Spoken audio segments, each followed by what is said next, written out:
Okay, good morning, survivors.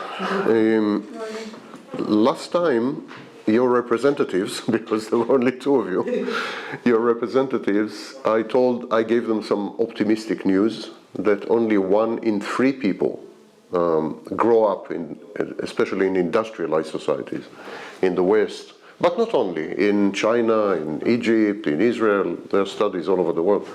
And only 1 in 3 people become adolescents and then become adults. The other 2 don't.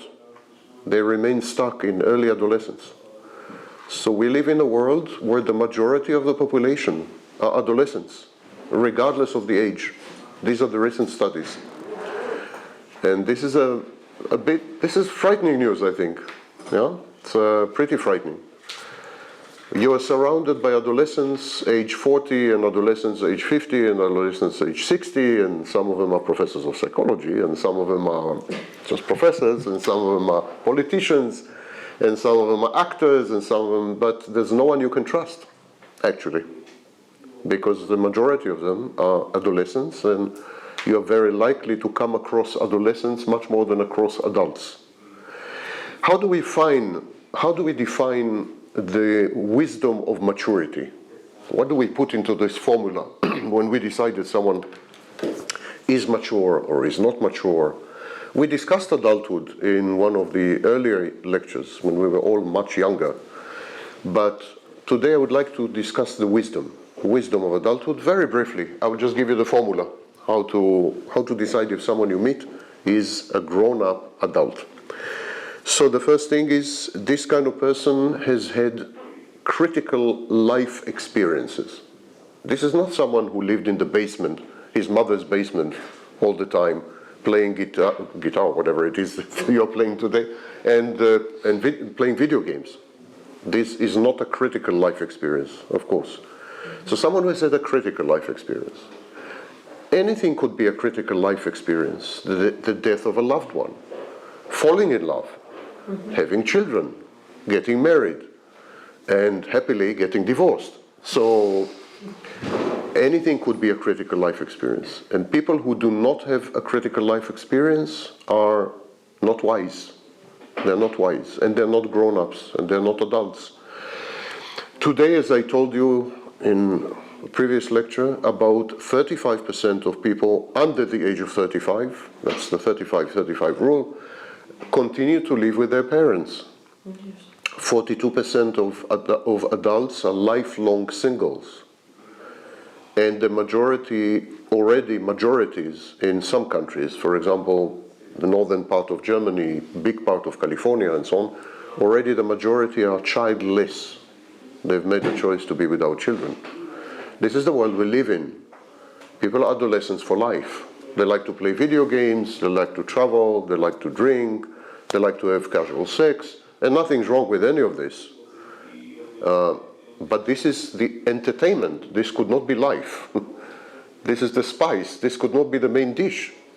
And yet today this is the main dish. And it's a major problem. So life experiences. The second thing that goes into wisdom, I'm telling you what is wisdom.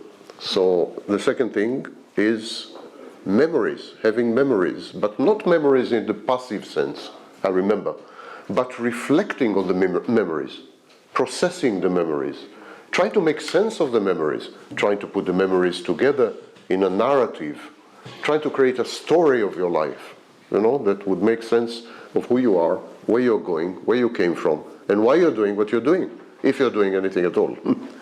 So, reminiscences. Next thing is openness to experience.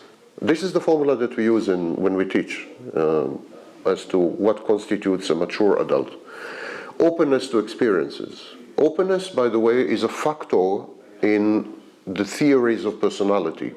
We have theories of personality that are known as factor theories of personality, and one of the factors is openness.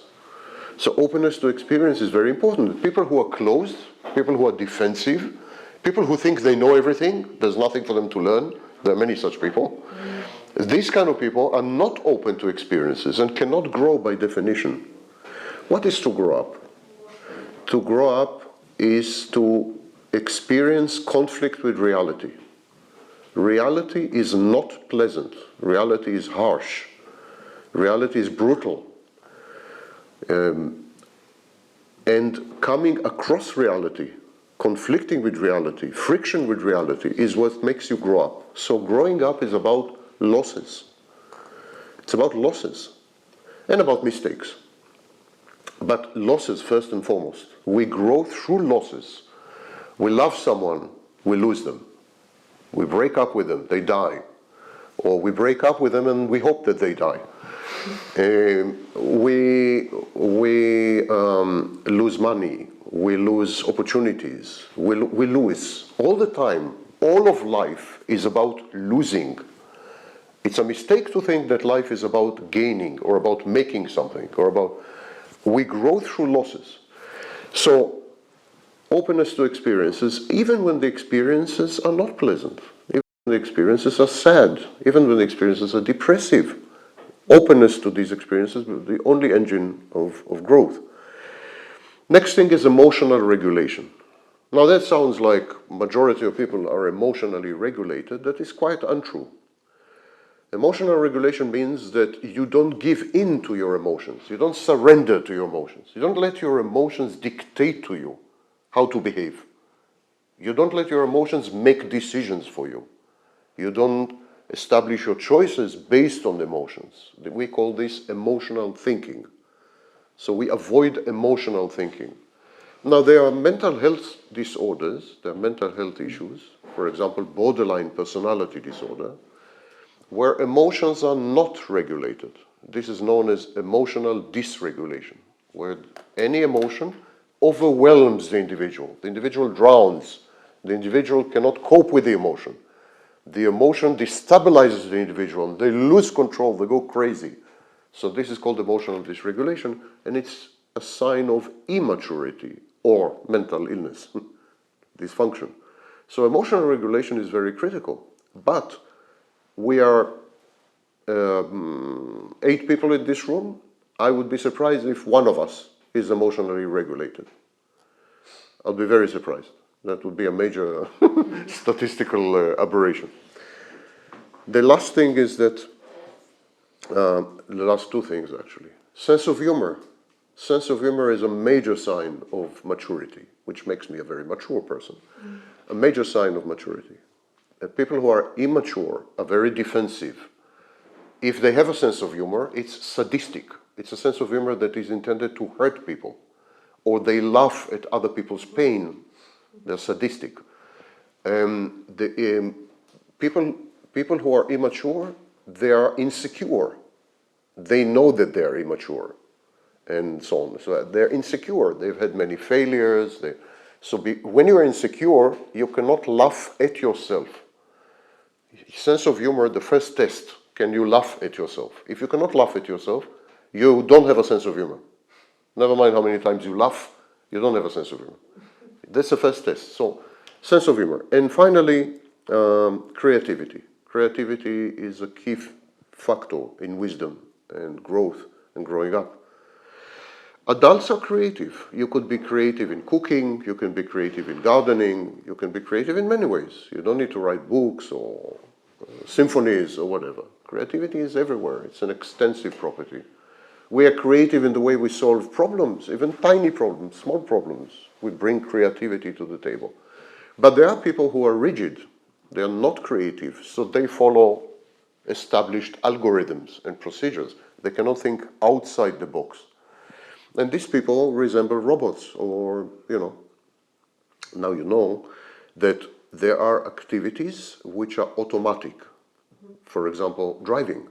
When you drive, you don't think about driving. If you think about driving, you have accident. Yes. There is a process known as dissociation. You need to dissociate from the driving so that you let your mind take over and it's totally automatic. And so these people who are not creative, they are constantly on automatic pilot, on autopilot. They're constantly not thinking. They're constantly dissociating. They're not here. They're not with us. So of course, they cannot be mature or grown-ups and so on. So these are the tests of wisdom, and by these tests, only 1 in 3 people is an adult in today's world. That is unprecedented, and the situation is becoming worse by the day. So fewer and fewer people are becoming adults. For example, the generation of 2020 is a lot less adult than the generation of 2000, and 2000 were a lot less adult than the generation of 1980. So there are studies by scholars like Twenge and Campbell about these topics. Those of you who would like to learn more about it and frighten yourself, then these are these studies. Now, today I'm going to wrap up Piaget. It's easy to wrap him up because he was a small person. So I'm going to wrap him up, and we're going to move into information processing theory. Now, for you to understand, in the West, I'm teaching in Cambridge, there's Harvard, there's other places. In the West, information processing theory is all the rage. That's the latest. That's like the hot topic. So, okay, so that's the Taylor Swift of lifespan development. So when you go to study lifespan development in any of these prime universities, you will not be taught Freud and Jung and so on, but you will be definitely taught information processing theory. I will not go deeply into it. It's a very complex theory, and you are not postgraduates. So, but I will give you enough. I'll give you enough taste, and I'll give you like 90% of what the theory is in headlines. Okay. So, but first we have to get rid of Piaget and his bicycle. So, you remember the last time I told you that the work of Piaget has been refuted, that nothing Piaget said, I'm sorry to say, is correct. Piaget got it all wrong. Piaget, though, is a super critical figure in human development or child development theories, because Piaget was the first to observe children, together with Margaret Mahler and Piaget were the two who were actually observing children. Piaget was the first to experiment with children, which sounds very bad. Piaget was the first to propose a theory about in the West, they didn't know about Vygotsky. Vygotsky preceded Piaget by a few years. So he was the first to propose a theory. Never mind, he got it wrong, but he suggested something, came up with something. And he was the first to propose a theory that took everything into account. Because before Piaget, there was a guy called Sigmund Freud. And Sigmund Freud also proposed a theory of childhood development. Yes. But Sigmund Freud's theory was based on sex, or the sexuality. While Piaget's theory took everything into account. Sexuality, interactions, social. So everything was there. Although Piaget did not emphasize or de-emphasize society, education, culture, he said these are much less important. But it's still a holistic approach, whereas Freud was focused on some part of the anatomy, which I unfortunately cannot go into details in this class. So, where was I? When I think about that part, yeah. Okay, so Piaget came up with a few organizational principles. And while the details of his theory did not survive well, yes, he said, children at this age do this, and we found out it's wrong. So the details were wrong, but the principles that he came up with are used to this very day. So his theory was right, but he got the details wrong. And these are the principles. He thought that there were two processes, he suggested that there are two processes. One is organization, and one is adaptation. Organization is the way the child organizes knowledge. The child is absorbing information all the time. By the way, in the first few years, huge amounts of information. Huge. Everything you study at university, 3 years, everything, every class, every professor, everything you're exposed to, textbooks, everything, a typical baby absorbs in less than 1 month. Less, 20 days, something like that. Every 20 days. So the amount of information is enormous. And so Piaget said what the baby does, or later the child and so on, they organize, they create organizational structures. And he called these structures schema. Now, do not confuse Piaget's schema with schema therapy or schema theory, Nazdravia. Do not confuse. These are not the same.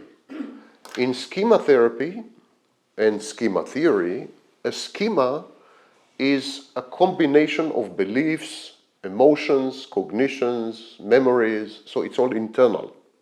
In schema theory, it's all internal. We organize everything and we make like a cake. We take some memory, we sprinkle some beliefs, we add some, and then we get a schema. Emotions, cognitions, we get a schema. In Piaget's theory, a scheme or schema, which is the multiple of scheme, the plural of scheme. A scheme is a combination of mental representations, internal processes, and behavior. So in Piaget, the scheme includes behavior, while in schema theory, it does not include behavior. Okay, so don't confuse the two.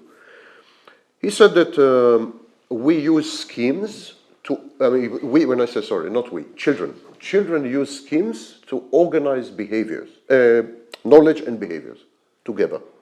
So the child absorbs knowledge, the knowledge changes the child's behavior, and then the child connects the behavior to the knowledge and creates a scheme. And the schemes are therefore both physical and mental. He said that once the schemes exist, the child is faced with one of two choices. By the way, you have everything on the board. So he said that once the scheme exists, once the organization process is finished and there's a scheme, the child has two choices. The child can use the scheme as it is and say, this is the scheme. The scheme makes sense of the world, makes sense of everything, and that's it. That's my scheme. And that is the process of assimilation. Assimilation is when the child accepts the scheme, uses existing schemes to make sense of the world. Does not change. There's no growth. It's just the existing schemes. And the other option is accommodation. Accommodation is when the child is faced with new situations. The child tries to use the old schemes and they're not working. They're not working. So the child is forced to adapt the old schemes. This is adaptation, to adapt them, or to create a totally new scheme. So this is a process of growing up. You create schemes. If they work, great. If they don't work, you adapt them. If they don't work, adapted, you create new ones. Again and again and again, thousands of times. And this is the process of growing up and transitioning from child to adult. He says that sometimes, as the child is engaged in process of organization, sometimes reality intervenes, reality intrudes, reality confronts the scheme building process, the organization, assimilation, accommodation processes as they are ongoing. Sometimes reality attacks these processes.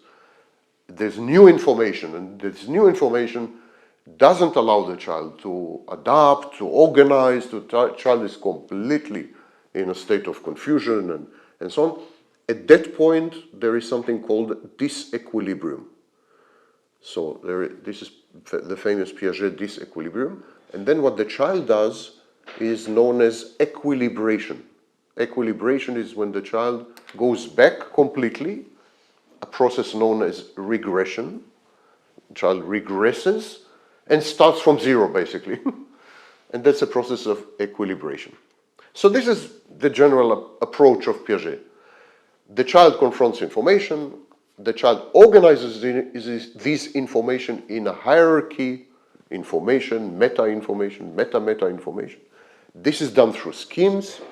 The schemes are used in assimilation when they're useful, accommodation when they're not useful, and sometimes there is a major crisis known as disequilibrium. There is regression, the child goes back to square one and starts new. So, generally speaking, this was his approach. Today, there is a school known as Neo-Piagetians. Neo-Piagetians. These are people who claim that they follow the work of Piaget. They claim that they have improved Piaget. But actually, the Neo-Piagetians' work has nothing whatsoever to do with Piaget. That you should know. It's a very misleading title. Very misleading. It reminds me that once in the 19th century, there was a guy who opened a printing house, a publishing house. And so his first book was William Shakespeare's plays, updated and improved. So, like, he improved Shakespeare. And so it's the same with the Neo-Piagetians. They took Piaget's work, and then they updated it, and then they improved it, and then they improved it again, and updated it again, until nothing was left of Piaget. Absolutely nothing was left of Piaget. What the Neo-Piagetians did, they introduced attention, they introduced memory, they introduced information processing, they introduced the role of education, culture. So the Neo-Piagetians are actually followers of Vygotsky. And they would be shocked if you meet a scholar, or you meet a professor, or you meet a student, and they say, I'm follower of Piaget, I'm Neo-Piagetian. And you go deep, you discover that they're actually following Vygotsky, not Piaget, because they believe in the role of education. They believe in the role of culture, and Piaget didn't. Because they claim that growth has to do with attention, and with memory, and with information processing, which Piaget did not agree with. Piaget said the growth is coming from inside. It's biological. It's not a reaction to the outside. The growth of the child is innate. It's coming from inside and cannot be stopped. It's inexorable. While these people are saying, no, the growth is reaction to the environment, reaction to information, reaction to this, to that. So this is not Piaget. Now, to finish this segment, I will tell you about a few studies that proved Piaget wrong, and refuted his work. This is important for you to understand, because in many academic institutions in the world where they teach Piaget as if his work is valid, as if, what he said was correct. And what he said was not correct. So I'm going to give you a few names of the scholars that refuted Piaget. And these are very famous scholars. These are Harvard professors and so on. And you, again, if you're interested for some unclear reason, you can go online and look it further. So we start with Eleanor Gibson, like Mel Gibson, but she looks better. And Elizabeth Spelke. Elizabeth Spelke is very, very important figure in lifespan development psychology. I will write the names down so that you can look them up if you wish.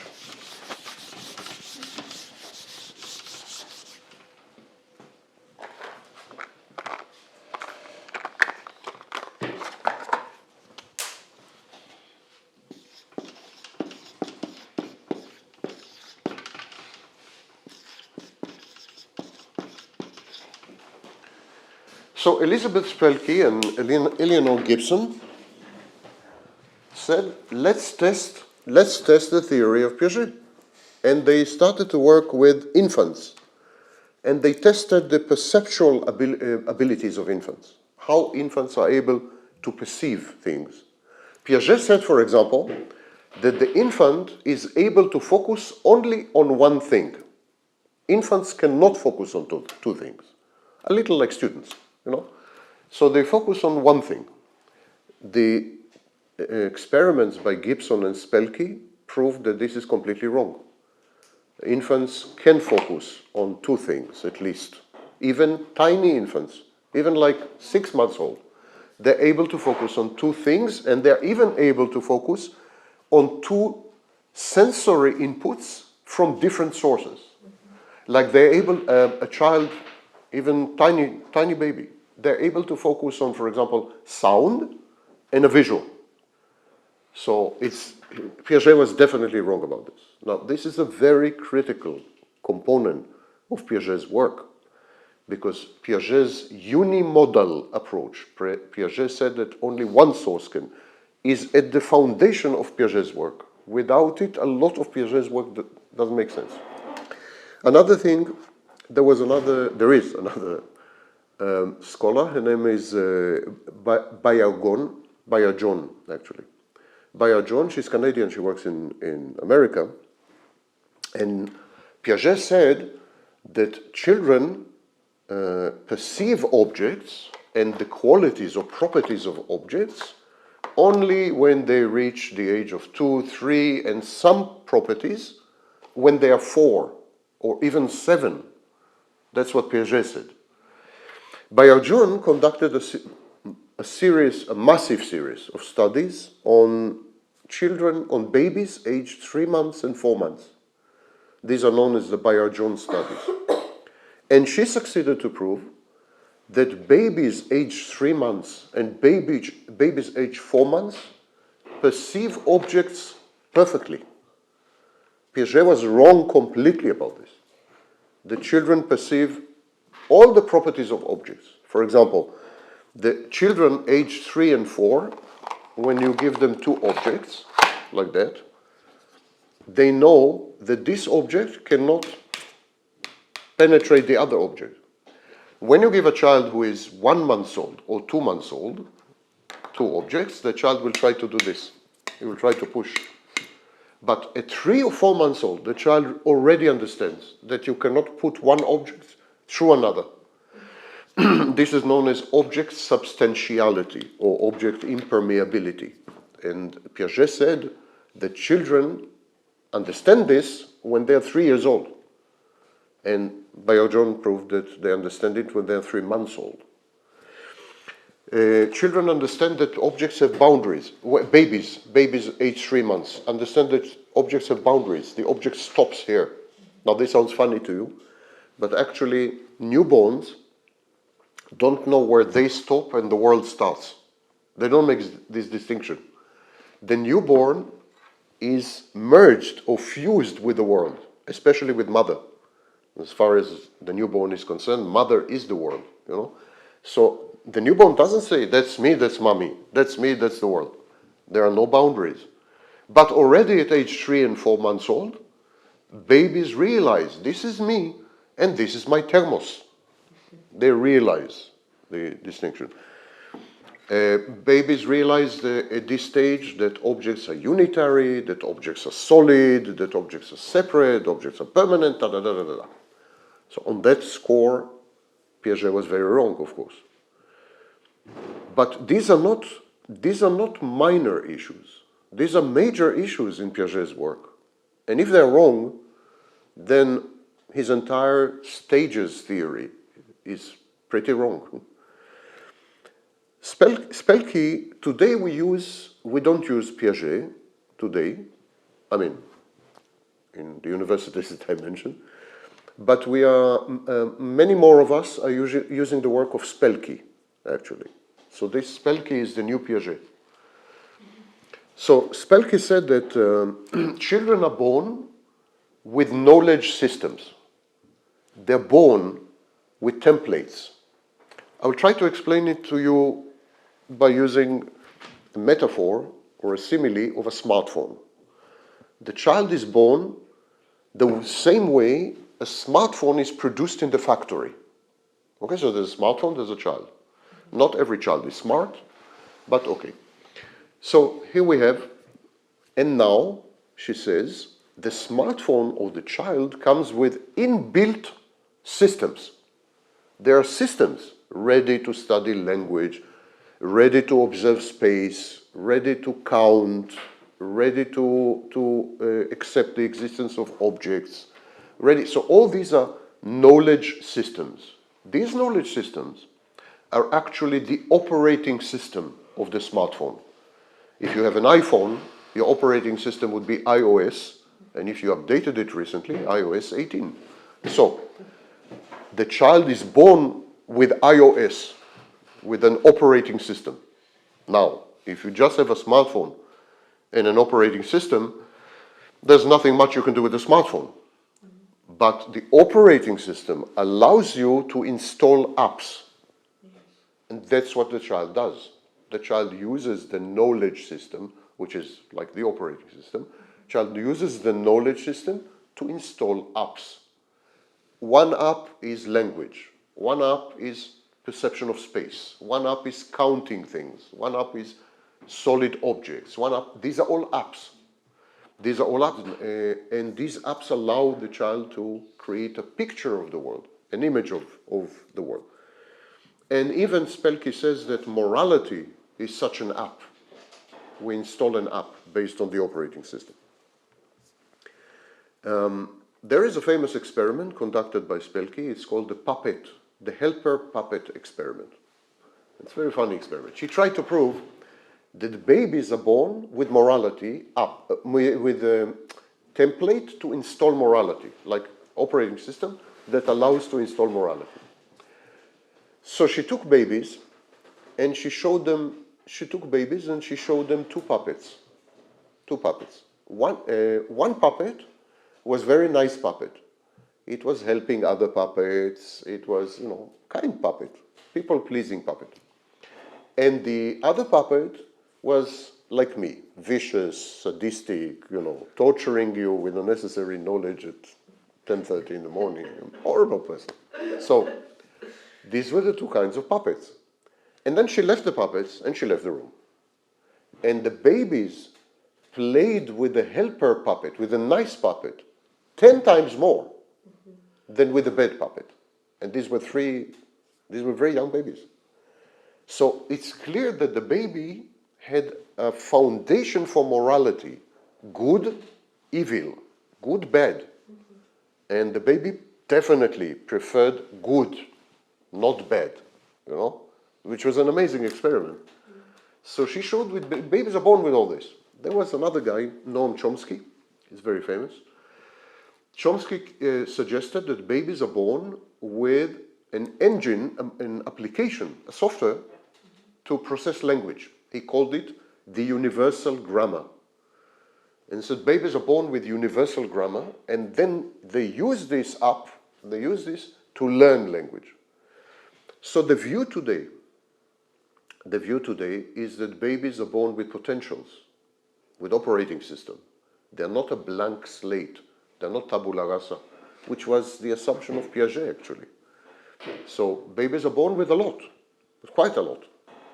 And then these are containers, that's like the thermos, and then you pour coffee, wine, vodka, whatever. So this is Spelke's view. Mark Johnson is another scholar in the field, and he agrees. He says the same. And now there is a new field in lifespan psychology. There's a new field, and it is known as developmental cognitive neuroscience. And what we're trying to do, we're trying to find in the brain the locations of this operating system, the templates, the ready to study, ready to learn, ready to experience places in the brain. We are discovering new things all the time. Actually, last week there was another discovery of an enormous system in the brain which is ready for study, ready for learning. But all the time we're discovering new things. We don't know the brain at all. Anyone who tells you otherwise is arrogant and ill-informed and ignorant. We don't know the brain at all. 10 years ago we discovered that there is a cleaning mechanism of the brain. We didn't know that. That's 10 years ago, not like 100 years ago, or 1,000 years ago. 10 years ago. We discovered there's an enormous cleaning mechanism in the brain. When you go to sleep, it happens only during your sleep, when you sleep.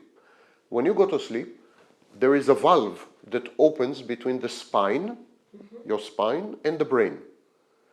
And the spine pushes fluid into the brain. And the fluid washes the whole brain. It's like, in office buildings where the cleaning ladies and cleaning guys come with them. That's what happens at night. So the spine washes your brain with fluid, with real fluid. It's not metaphorical.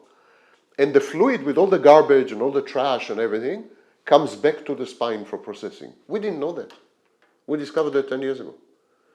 Similarly, we're discovering that there are pathways for learning. There are preparation in the brain for learning. We also assume that until the baby is born, nothing happens. Like the baby is born in a state of zombie. But that's completely untrue.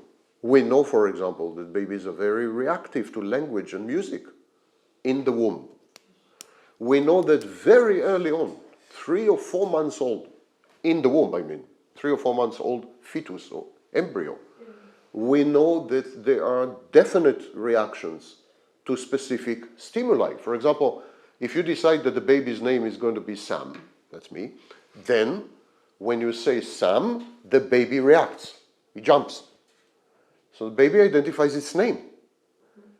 That's 3 or 4 months old. When the brain is just starting, it's nothing. It's like, So there's a lot we don't know about embryology also. It seems that when we are born, we already have a lot going on here. A lot. That's why I told you, the human beings are the only animal where the pregnancy continues outside the womb. The real pregnancy of human beings lasts minimum 5 to 6 years. That's the pregnancy. 9 months inside, the rest outside. But inside, many, many things are happening. By a few weeks' time, you have a heartbeat and you have an operating brain by 3 months old when you're inside. For you to understand, even animals without a brain, or even animals with a single neuron, one, we have something like 10 billion neurons. 10 billion. They're animals with one. Even these animals can do a lot. Like there is a famous one-cell organism, and it has one neuron.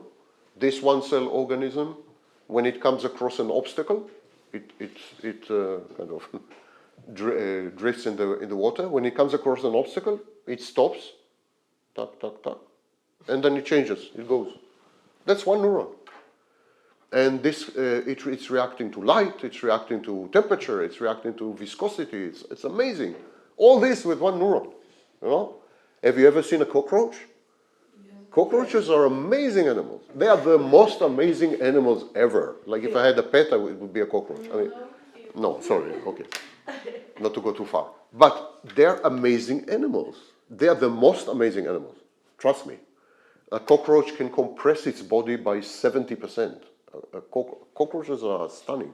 They have layers and layers that protect them against nuclear bombs. Nuclear. They will survive a nuclear war. They have the most incredible things you can imagine. And they have a brain which is nothing whatsoever. It's like tiny thing, barely visible. They can kill us. They can kill you? Yes. Why? Oh, it's my biggest fear. I don't know. I think it can come into my ear. No, that will never happen. But because cockroaches are highly reactive to movement. So even when you try, and in mosquitoes as well, even for example you try to kill them or something, they feel the air. When you move your hand, they feel the air and they run away. So that's extremely unlikely. But cockroaches spread disease. So that part is true. They spread disease. But I'm giving you this example for you to understand. A typical baby, age 3, has thousands of times more brain than the cockroach. Thousands of times more brain. By the age of, when he's born, it's like millions of times. We have enormous brains. We have huge brains, not in terms of size, but in terms of complexity. Our brains are by far the most complex brains in the world. So it's very likely that we are born already with a lot of preparation for the world. Otherwise we would not survive. And this is where Piaget also got it wrong. He also got it wrong. He said that development is internal, is biological, and he didn't much connect it to the brain. He said, yeah, it just happens, it's biological. But information processing theories and so on tell us that the brain is the key. is the key. We can literally ignore the rest. And we need to focus on the brain, which leads us to information processing theories, which are, I remind you, what students are taught in the West. So that's what they're taught. They're taught information processing theory.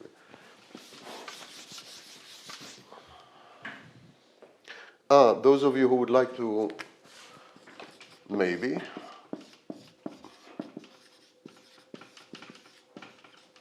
that's a woman who conducted experiments with babies and find out amazing things, how babies perceive objects.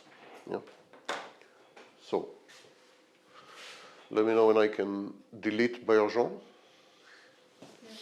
My pleasure. Okay, information processing theories. We start with the basic units, with basic ideas of the theory. So I'm trying to arrange it for, because these are very complex theories, I'm trying to arrange it for you in a logical sense.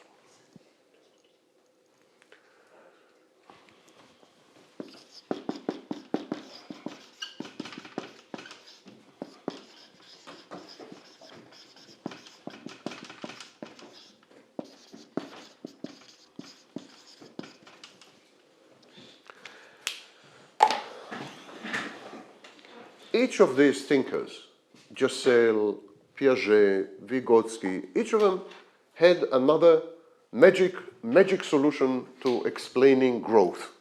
Vygotsky said it's culture and education. Piaget said it's biology. Everyone comes up with that, and information processing theory is no different. Information processing theory says it's the brain. It's the brain. Forget everything else. Growth, maturation, transition from one life stage to another, they're all mediated via the brain. The brain is responsible. It's all happening in the brain. So focus on the brain. And the information processing theory believe that the maturation of the brain is a result of interaction with the environment, mainly in early childhood and adolescence. And in this sense, of course, information processing theory is classic theory. It's a classic theory. Now, how they treat the elements of the maturation is the novelty. That's what's new about information processing theory. We start with stimuli. Information processing theory says that you constantly are stimulated by the environment, except in this lecture, of course. You're constantly stimulated by the environment. There are all kinds of stimuli. Light, colors, sounds, these are all stimuli. It's coming from the environment. There is no organism that is not reactive to stimuli. No such thing. From the smallest protozoa to the largest elephant or whale or whatever it is, dinosaurs, every organism is reactive to stimuli. Actually, reaction to stimuli may be the foundation of life itself. So stimuli are very important.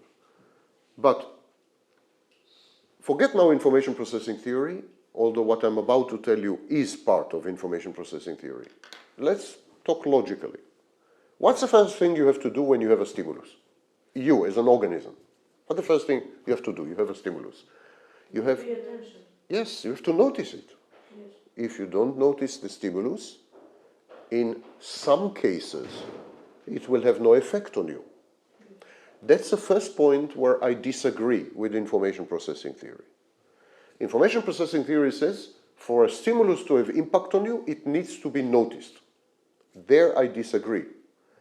I think there are stimuli that have an impact on you, even if you don't notice them. And I think in many cases you don't notice the stimulus because you're preoccupied and the stimulus still has impact on you. So I think the theory should be enlarged, and all stimuli, whether noticed or not noticed, should be taken into consideration, into account. Information processing theories, it's a family, in their current form are too limited because they require the conscious, active participation of the individual, of the organism, and that's not always true. If you stop to think about it, I'm sure you can come up with a list of stimuli, many stimuluses, yes, that you are not aware of, and yet do have impact on you somehow, yes. If I reduce the level of oxygen in this room, initially you will not be aware of it, but your body will react from the very beginning of the process. Your body will react, of course. If you are exposed to a virus, initially you have no idea. You don't, but then there is a reaction. It's counterfactual. It's, I think, very wrong to say that all stimuli must be noticed. But I agree that stimuli that are noticed have a multiple effect, not only bodily but also psychological, mental. They have much stronger and systemic effect. Okay? Next thing. You come across a stimulus and you notice it. You have two options. To accept it, but you have the option to reject it. This is called inhibition, inhibitory response. So sometimes you are exposed to a stimulus, and because the stimulus is unpleasant or because the stimulus contradicts something that you know or you think you know, you reject the stimulus. You ignore the stimulus. You pretend it's not there. Or you reframe the stimulus. You say, it's not this stimulus, it's that stimulus. So we have option to reject.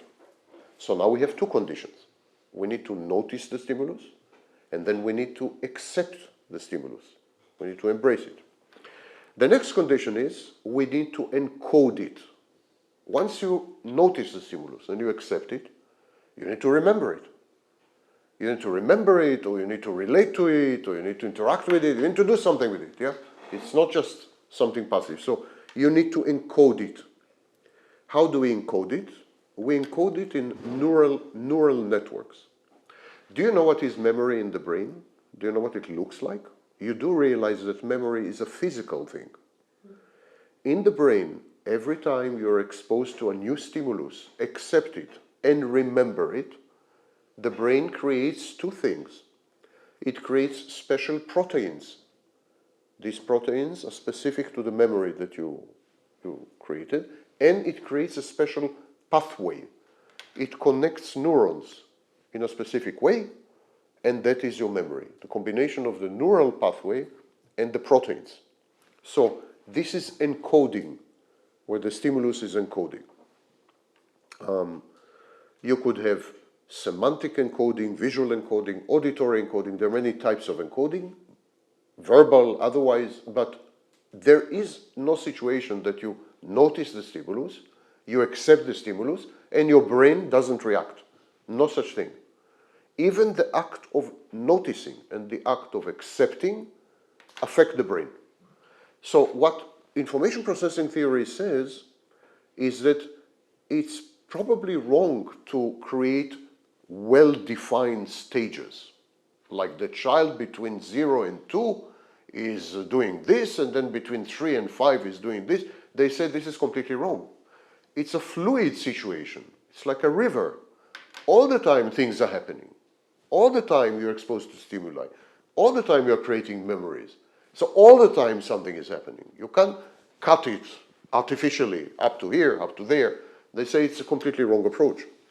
You store these memories and then you process them. When the memories are stored, you know the difference between, you know, any problem? No, we just talked about something about the midterm later, sorry. Yeah, no problem.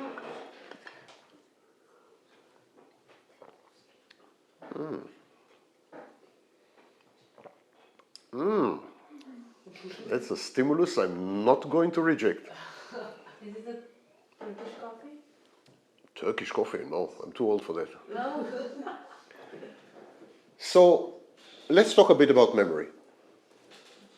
Do you know that when you're exposed to a memory, it is first in the shape of short-term memory? Whatever happens, even this lecture, even everything, is short-term memory. Yes. And then the brain takes the short-term memory and physically, everything is physical. Don't think that memory is some abstract concept. These are processes in the brain. So the brain takes the short-term memory and transfers it to a warehouse magazine. This warehouse is known as the hippocampus. So short-term memory are created in the brain everywhere, basically, and then transferred for storage in the hippocampus. Now, have you heard of blackouts? Yeah.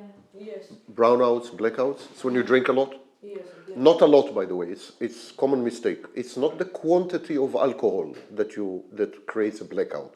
It's how fast you drink it that you should know. So you could drink the same quantity of alcohol over a long period of time, you will not black out. Yes. But if you drink it over 1 hour, you will black out. So blackout is when the short-term memory are not transferred to the hippocampus. They are not transferred to the storage. So when you wake up after a blackout, or when you you don't have long-term memories. You don't have memory because there was no transfer to the hippocampus. So short-term memories are transferred to the hippocampus. Now there is a mechanism in the brain to withdraw or to retrieve. This is called retrieval. To take these memories out of the hippocampus and put them back in the short-term memory. So when I ask you, what is my name? What is my name? Do you know my name, by the way? Yes. Okay. Sam. So what is my name? When I ask you this, what you do is your brain goes to the hippocampus, looks for,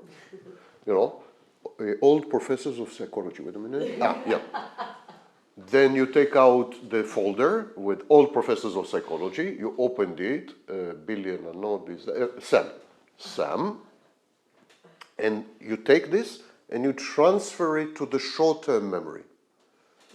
And then you answer, your name is Sam. Now, all this is happening in micro nanoseconds. So fast. You don't feel it, but that's exactly what's happening. Okay? We have two types of memory.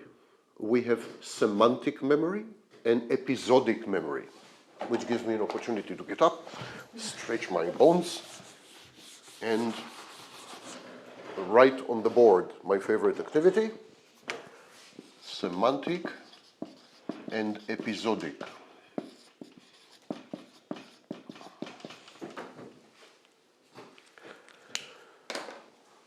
Semantic memory is memory of how to do things. How to open this is semantic memory. I have memory how to open the thermos. Now you think it's funny?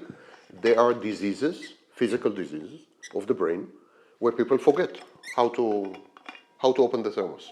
They just don't remember. They lost the semantic memory. So this is semantic memory. How to memory. But you have another type of memory, episodic memory.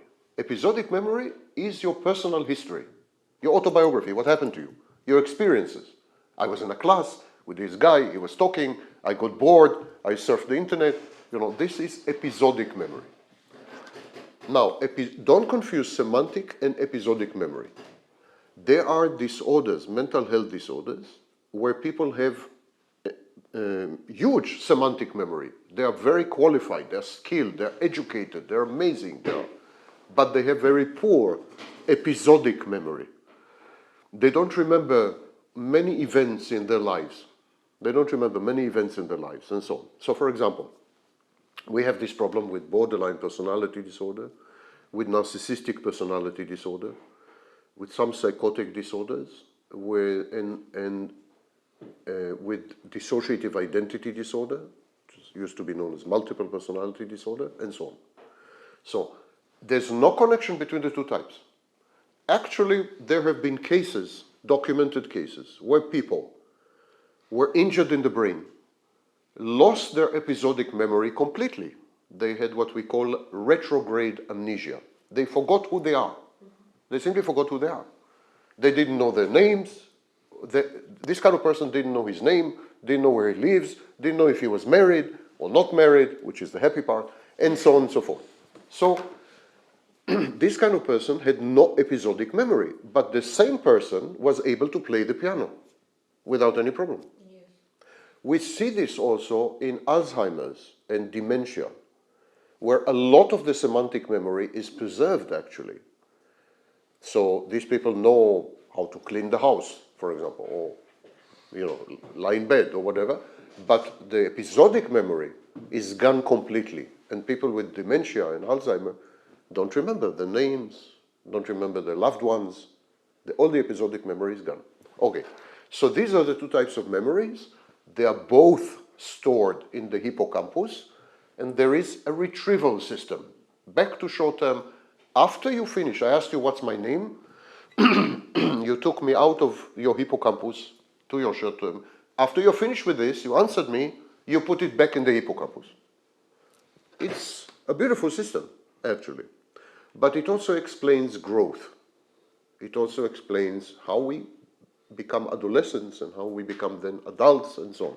Because what happens is, the more memories you have in the hippocampus, the more memories you have stored, the more you change. What is important to understand about memories change you. Think about the following. If I take away all your memories, would you have an identity? No. No, of course not. There's no identity without memory. But what is your identity? Your identity is also about growing up. Your identity is about you. I was a child and I became adolescent. Now I'm a student. Identity is a dynamic process. You update your identity all the time. You update. You no longer think that you are children. Yes? So it keeps being updated. Updated with what? With memories. Memories are the fuel. The car is the identity. The fuel is memories. But memories accumulate over time. So information processing theory says that memories accumulate. As they accumulate, they change identity, and that is growing up. That is lifespan development.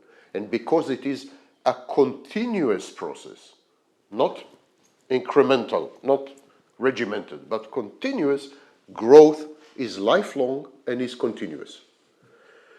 This is a little like Ericsson, but Ericsson still had stages. Ericsson said it's lifelong, but he had stages. Okay, so this is stimuli. Now we said that the first thing with stimuli is you have to pay attention to the stimuli. You have to notice the stimuli. If you have a stimulus without attention, you have nothing. Attention. There are various types of attention. Would you agree? There are various types of attention. For example, there is selective attention. If this lecture is boring, you would tune out the lecture and you would focus on your smartphone. That is selective attention, right? Right. Selective attention is when you can divide your attention, not pay attention to something and pay attention to something. It's one example of attention. Multitasking attention. Multitasking is when you're doing a few things simultaneously. You're cooking, you're surfing the phone, and talking to your child. That's multitasking attention. We have alternating attention, paying focused attention, very high level of attention, intense attention, and then wandering off, and then waking up and coming back. So this is alternating attention. We have sustained attention. Sustained attention is when the attention is stable all the time, throughout, and so on. So you see that attention is not a single entity. It depends crucially on many things.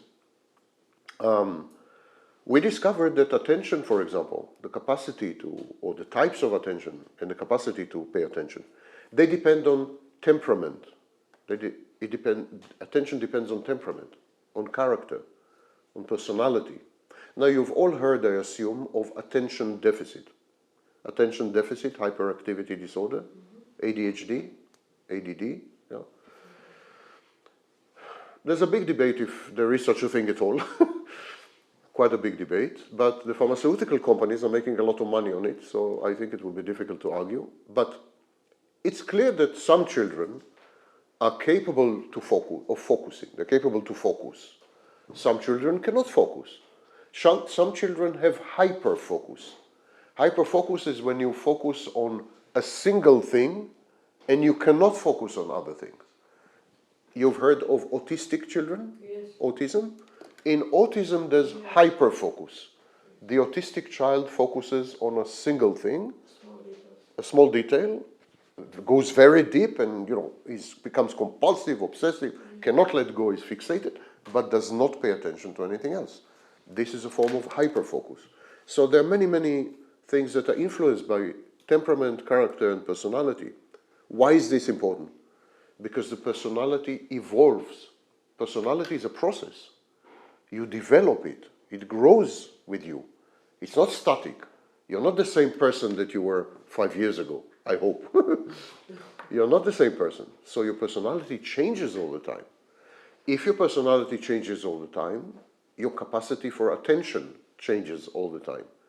Children have a much more limited attention span than adults, for example. And then there's a question of how automatic what you're doing is. You remember driving? I told you driving, it's automatic. You don't, your mind wanders. You don't pay attention. You don't pay attention to the wheel and to the brake and to the clutch. Your mind wanders. So how automatic, how dissociative the task is. There is a question of complexity. The more complex the task, the more attention you're likely to pay. There's a question of type. For example, some people absorb information much better if it is visual. Some people absorb information much better if it is auditory, if they hear it. I'm thinking of myself, for example. I think I absorb information much better if it is in text. I think I don't react as well to hearing and even to visual. So there are various types of stimuli that people react to differently. And finally, are you able to ignore background noise? If there was music right here, reggae music or hip hop or whatever, would you be able to focus on me? Why would you do that? I don't know. I mean, music is much more. But okay, would you be able to focus on me? Or alternatively, on the music and ignore me? So you see there are many, many dimensions to. You should know the following though. You should know the following. Everyone tells you that multitasking is good. You should be able to multitask. You should be able to do a few things simultaneously. All the studies, there is not one exception, all the studies show that multitasking is a seriously bad idea. Seriously bad. First of all, it is full of errors. The error rate in multitasking is much higher. It is much slower. When you multitask, you perform all the tasks much more slowly than if you focus on a single task. And multitasking degrades the capacity to pay attention. Your attention span, your attention level degrades over time. So if you multitask all the time, after a few years, it will be extremely difficult for you to pay attention, even when you need to and want to. Now, of course, digital natives, you know what is digital natives? You heard the phrase, digital native? Mm-hmm. These are people who are born with gadgets. They're born, 2-year-old who is playing with a laptop. So this is a digital native. Digital natives multitask all the time. On a typical laptop, you would have 2, 3, 4, 5 tabs open. That's multitasking. And so younger people have much greater difficulty with attention, with focus. Consequently, young people 20 years ago read on average 6.5 books a year on average. Young people nowadays, the same age group, they read less than 1 book a year.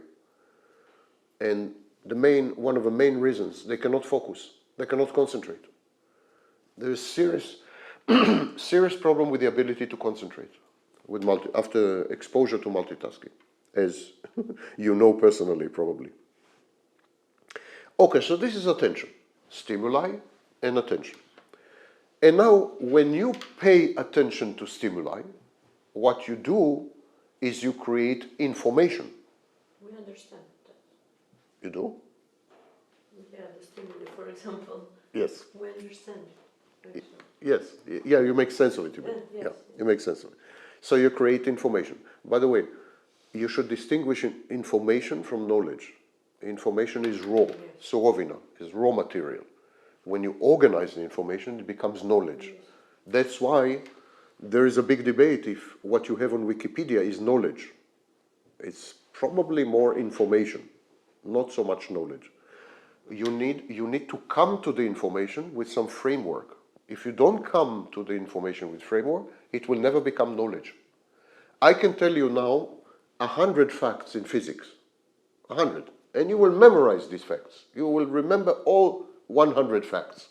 It will not make you physicists. To be a physicist, you need to make sense of these 100 facts.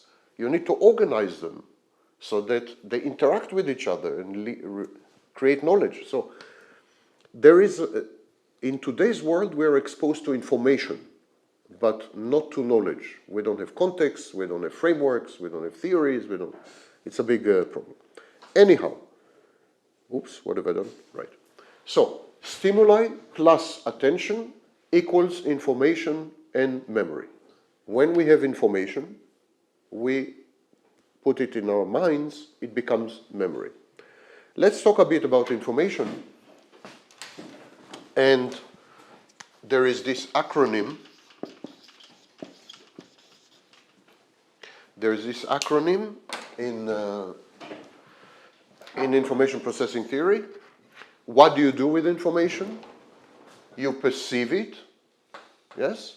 You perceive it. You analyze it. You manipulate it. You use it, and you retrieve it. Perceive, analyze, manipulate, use, retrieve.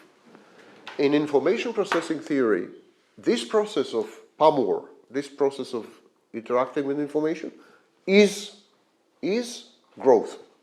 This is growing up. This is the process of transitioning from child to baby to infant to child to adolescent to adult and so on. They say there's nothing except this. Yeah, the body is changing and everything, but as far as the mind is concerned, it's just processing of information. It's just more information, which becomes more memories, which becomes more. And this is what changes you and your personality and your mind. That's how you become adult and so on. So the information processing theory is like a theory of a computer. It's like human beings are computers, or they're smartphones or laptops, you know, and they're like machines. And the more they're exposed to the environment, the richer they become. You know, I got this tablet, and initially it was very basic and very poor. I installed well over 200 apps on the tablet. Now it's a rich tablet. It's an adult. Now it's an adult. When I got it, it was a baby. Now it's an adult. So that's what they're saying. They're saying all that matters is how much stimuli, how much information, what you did with the information, how many memories you created, how it affected your personality. Focus on this, and you will have the secret of lifespan development and so on. I would like to talk about memory, because memory in information processing theories is by far the most crucial building block, by far. How much of the information you're exposed to today would you forget by tomorrow, do you think? In numbers, how much? In percentage. Like, you're exposed today to information, how much of it would you forget by tomorrow? Give me a number. Nothing, I promise to be nice. 40–50%. Exactly. Yes? Yes. You forget 50% of all the information you're exposed to, and this is the conscious information. How much of the information you're exposed to you become aware of, you become conscious of? How much? Give me a number. Percentages. You're exposed to 1 million bits of information, yes? You see something on television, you see something on your smartphone, you watch, you're here in a lecture, you're talking to your friends, these are all bits of information, okay? How much of this information becomes conscious? How much of it you become aware of? Give me a number. Any number. Why are you so afraid? What's going to happen to you if you give the wrong number? I will just throw you out of class, that's all. 30%. That's what you become aware of? Nope. Go down. 10, 15. Nope. 5. Yes. Yes. Again, yes. You've been stealing my work. You've been reading my work. Yes. Of every 100 items of information, 100, only 5 become conscious. 95 are denied, inhibited. 95 are inhibited, denied, rejected. And most of these 95 end up in the unconscious. So we are aware only of 5% of our environment. Even when we think that we are fully aware, like in a Taylor Swift concert and whatever, even there you're absorbing 5% only. It's the best case scenario, because if you're drunk, or if you are confronted with an unpleasant person, or a situation which challenges your self-image, how you see yourself, you reject a lot more information. So it could go down up to 1% and so on. But 5% is the average. So let's understand. 5% of all the information you become aware of. And of these, you forget 50% the next day. Of these 5%, you forget 50% the next day. Okay, how much do you forget, let's say, a few months later? Up to a year later. How much of the information do you forget?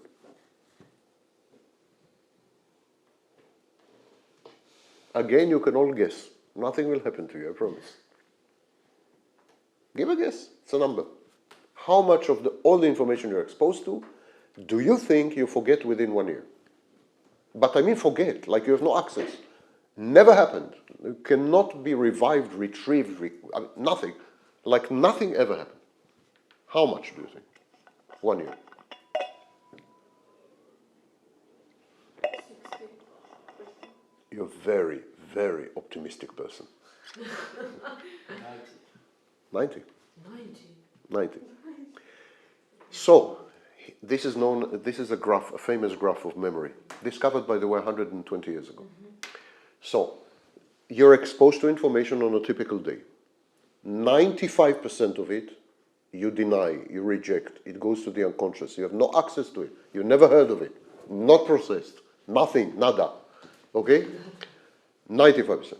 Of the remaining 5%, what you are aware of, what you are conscious of this remaining 5%, 50% is forgotten completely within 24 hours. You have no access to it, no memory of it, nothing. And another 40% is forgotten within 1 year. So let's make the calculation. 5% multiplied by 0.1, because you forget 90%, yes? Multiplied by 10%. 5% multiplied by 10%. Do you understand that all your memories, all your identity, all who you think you are, is 0.5%, 0.5% of everything you've been exposed to. That's who you are. You are 0.5% of your life. Now, there are mental illnesses where the situation is even much, much worse. And this is known as dissociative disorders or dissociation. It's when memories are suppressed and forgotten completely and so on. For example, trauma. If you're traumatized, something really bad happens and so on, and you are young enough, you will forget the event. You will delete it completely. And this is known as dissociation or dissociative response.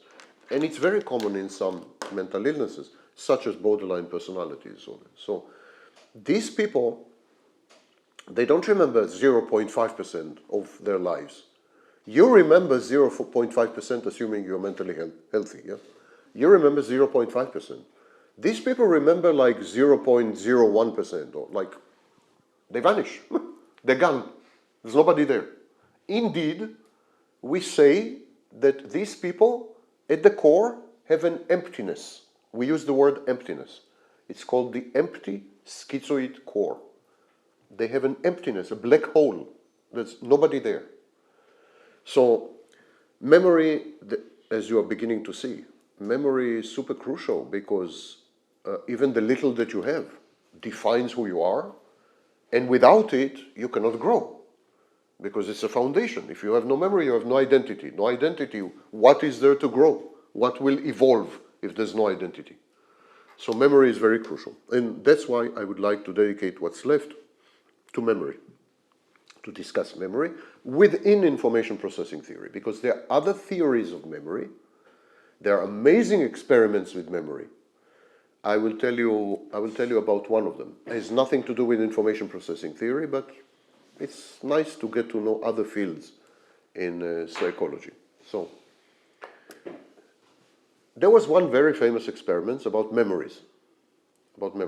So, the experimenter, a woman, she did it with students. She talked to students. And she said to them, do you remember that when you were 2 years old or 1 year old or whatever, you lost your mommy in a shopping mall? Do you remember that? No. And most of the students said no. Actually, at the beginning, all of them said no. And then she said, well, you did. You lost your mommy in a shopping mall. It was a Thursday. You went to buy groceries. She went there. She was wearing a yellow dress. So she gave them a lot of examples. Her name was Loftus, by the way. She did amazing experiments with memory. Amazing. You will not believe what this woman did. Loftus.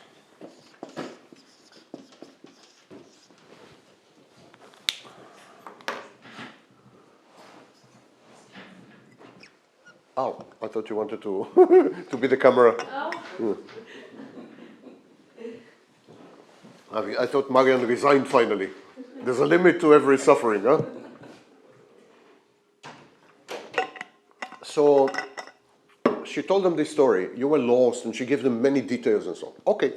A few weeks later, she brought them back. And she asked, do you remember that you were lost as a 2-year-old in the shopping mall with your mommy? And 1/3 of them said, yes, we remember. And then she told them, I invented it. It never happened. And all of them insisted that it did happen and that she's wrong. It's a fact. It's a famous experiment. So this gave rise to the concept of false memories. There was a whole big scandal with false memories. In the 1960s and 1970s, there was a group of therapists, and these therapists convinced their clients that they have been sexually abused as children. So the clients went to the police, and they complained that they've been sexually abused as children. And many people were arrested, they went to prison, and everything. And only much later it was discovered that these were false memories, planted memories, because it never happened. Like the shopping mall story. Now you think that you are strong, you're resilient. It will never happen to you. This will never happen to you. But actually, many of our memories are not real. They're mistaken. They're implanted somehow. We told ourselves stories and then we began to believe the stories. This is known as confabulation. When there is a gap in memory between one event and another, we try to make sense of the gap. And we create a story, a narrative, and this process is known as confabulation. And then we believe the confabulation. So sometimes you make coffee, if you drink coffee, you make coffee in the morning, and your mind is elsewhere. You're thinking about something and so on and so forth. And then you kind of wake up, and the coffee is ready. But you don't remember anything. You remember that you went to the kitchen, and maybe you remember opening the tap, and that's it. And then there's a coffee there. But it's terrifying. It's frightening. So you invent a story. You say, probably I made the coffee. Probably I prepared the coffee. Well, and then if someone asks you, what did you just do? You would say, I made coffee. You have no memory of it. But you convince yourself that you made coffee. This is confabulation. And this is known as dissociative gap compensation. Okay, let's talk a bit about memory. Memory, as we said, is intimately linked to, it's okay, no problem there. Memory, as I said, is linked to identity formation. You cannot form an identity if you don't have memories. If I take your memories away, you will not know who you are. You will not have a sense that you are. You will not have a sense of I. You know? Of course, memory in this sense, in the sense of identity, can be very misleading. Because, for example, if I ask you, are you the same person that you were 10 years ago? Are you you? Like 10 years ago and now, are you you? Yeah, of course it's me. Ah, that's me. No. For example, you see a photograph. So, ah, that's me. You see this baby, that's me. In which sense is it you? First of all, physically, 95% of the cells in your body change every 5 years. They're not the same cells. So physically, it's not you even. But of course, you're different. You grow up. What's the connection between you and this baby? The only connection between you and this baby is the memory. Now, until age 3, 2, depending on the person, there is something called infantile amnesia. We don't remember. If I ask you, what's your earliest memory? It's likely to be age 1.5, 2. No one has memories age 6 months or age 12 months. So no one has identity. No one has an identity until age 2, more or less. You don't have an identity before that. Identity formation is outcome of memory. You're beginning to see that information processing theories are not wrong. They're not wrong because clearly memory has impact on development. Memory gives you your identity, and identity is part of development. You develop identity. So memory has something to do with growth and development. Now,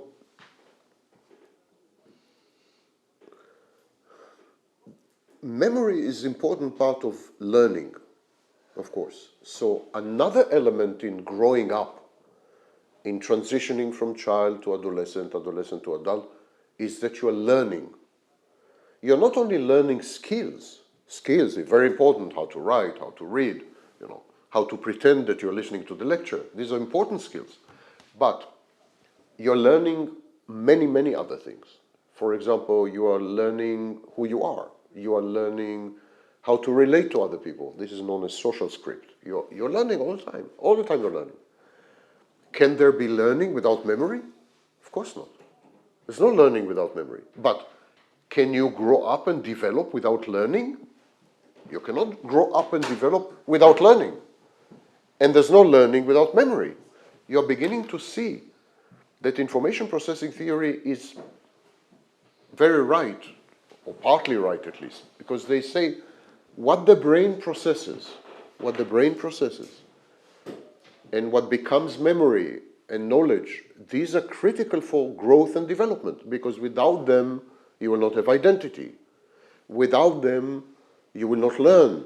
Without learning, you will not change, etc., etc. It's all connected.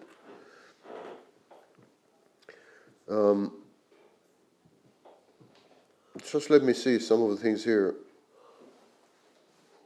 are crucial, but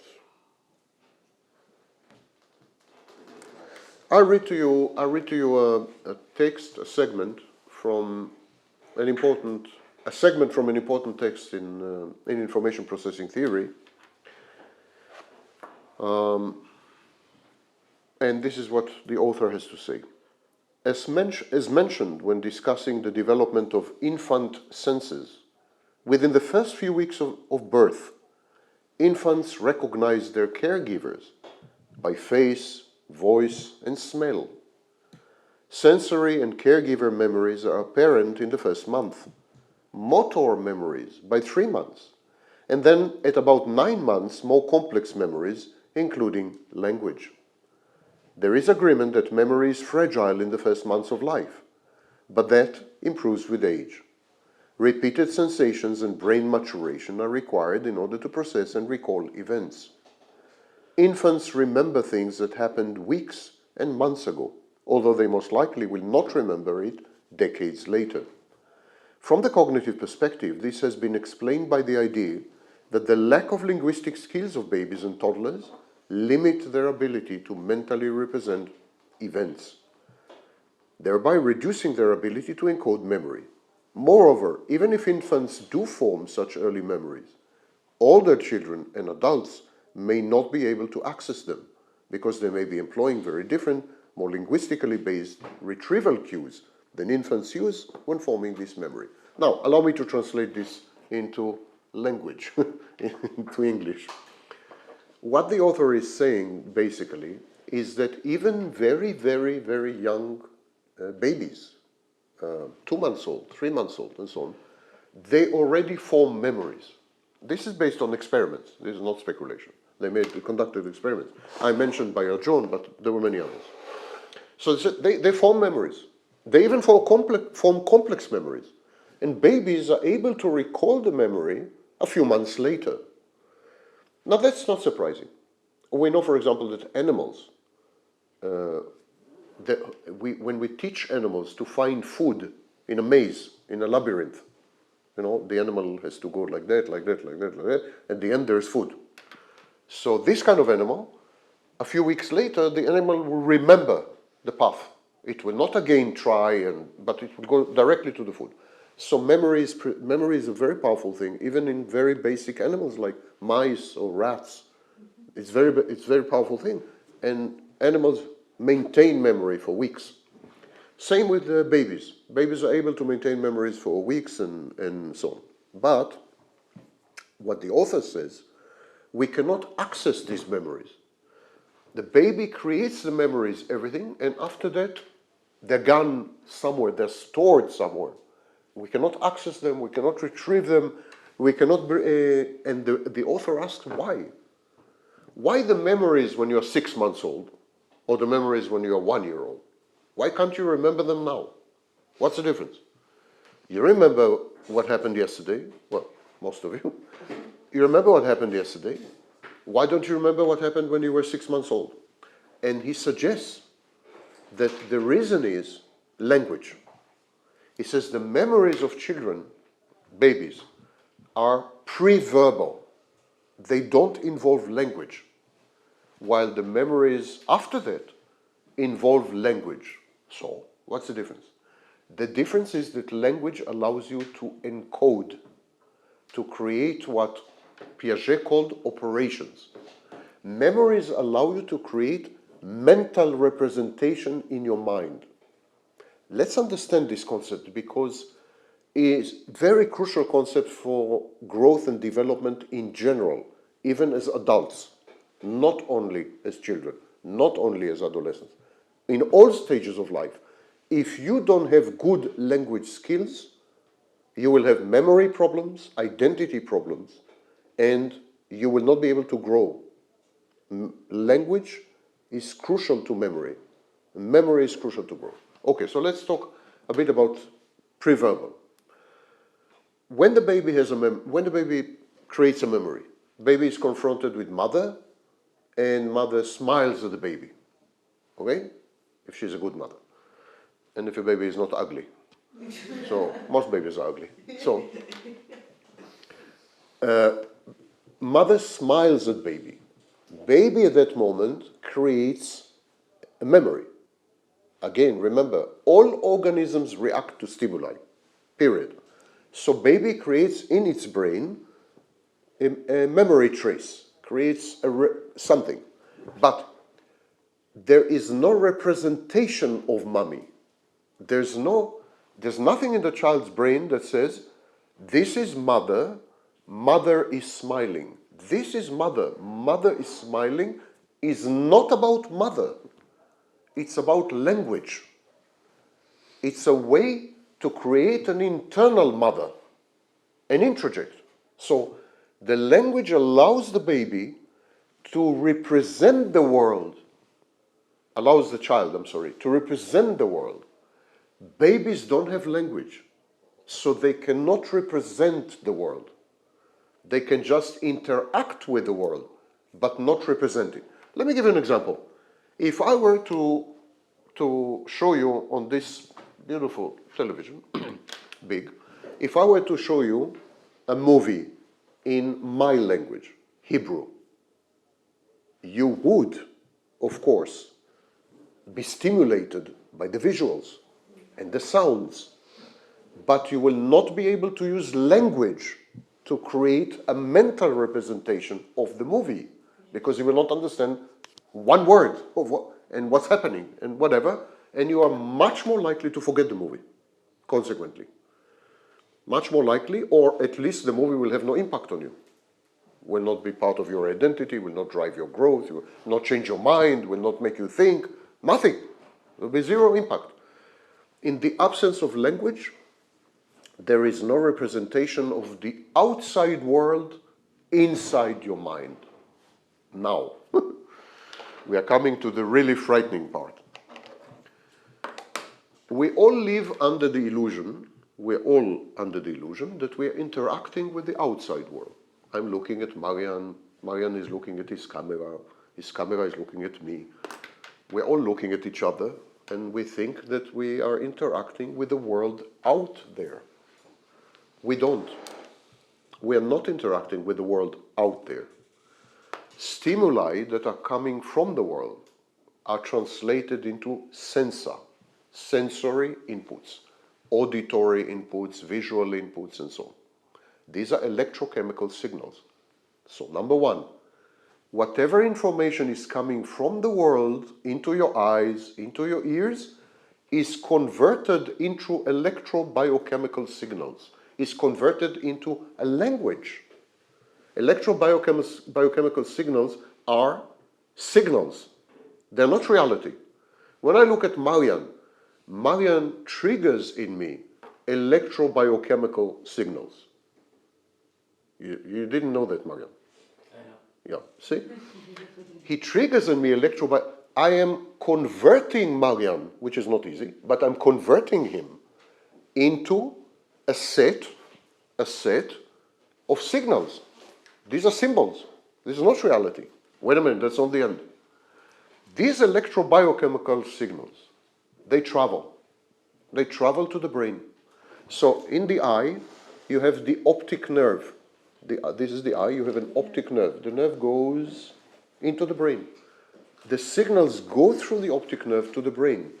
When they reach the brain refuses to interact with them, refuses to accept them. What the brain does, the brain activates a mathematical model, which is exactly like software, exactly like Word, exactly like Excel, exactly like Excel. The brain puts the signals that Marian created puts them in the mathematical model.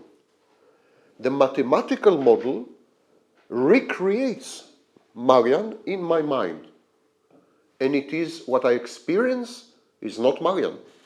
I experience the model in my mind, the activity of my brain. So, none of us is interacting with reality. We're interacting with models inside our brains that recreate reality. Recreate reality. So, when I'm looking at Marian, if you want another metaphor, when I'm looking at Marian, I'm not interacting with Marian. I'm interacting with a video of Marian in my mind. I made a video of Marian in my mind, and I'm interacting with this video. Why is that a problem? Because as you can understand, with so many levels of transformation, signals, model, there could be many mistakes. There could be many mistakes. And there are often many mistakes. So what we do not expose ourselves to reality on a continuous basis because it's too much information. If we are exposed to reality continuously, there will be too much information and huge number of mistakes. And we will get run over by a truck. And we will die, which sometimes is better. But what we do, we sample. We have a sampling device.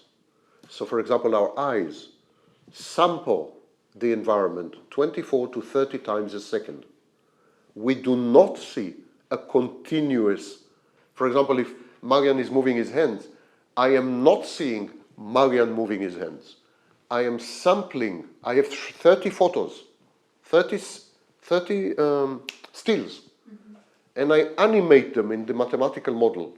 I animate them. That's why we can watch movies, because a movie is made of 30, So, same with sound. We sample sounds. We sample sound. Same with text. We sample. Everything we sample. So actually, if we did not have the mathematical model in the brain, we would see, when I look at Marian, I would see 30 still photographs of Marian. That's what I would see. And none of it would make sense, because these are still photographs, it's not dynamic. I don't understand the connection between them and so on. It is the model that makes this. Same thing applies to relationships with other people. Same thing applies to your self-perception, how you perceive yourself, how you see yourself. You are creating models, you are creating theories about who you are, about other people, what makes other people tick. This is called the theory of mind. You are creating theories about relationships. That's the internal working model. It's all theories. It's all sampling, it's all imaginary. You live in an illusion. It's an illusion that you believe is the world, but it's not. So what he was trying to say in this text is that the child has no language. Because the child has no language, there's no possibility to represent the external world inside the mind, so the child doesn't have these models. The child doesn't have these models. So it's very difficult for the child to make sense of what's happening, and it's even more difficult to form memories in the long term memories. Very difficult. Language is crucial. We are creatures of language. We're creatures of stories. We don't live in reality. Each one of us is trapped in a narrative, in a story. When I ask you who you are, you give me the story of who you are. When I ask you what are you experiencing, you give me the story of what you are. It's all story construction, narrative construction. And this is the core insight of information processing theory. We are not creatures that rely on flesh and blood. We are not creatures that rely on observations like laboratory instruments. We are creatures that rely on information. And it is information that drives growth and development. So today I decided to be extra nice, and I'm going to give you 20 minutes instead of 15. Okay? Thank you for being here.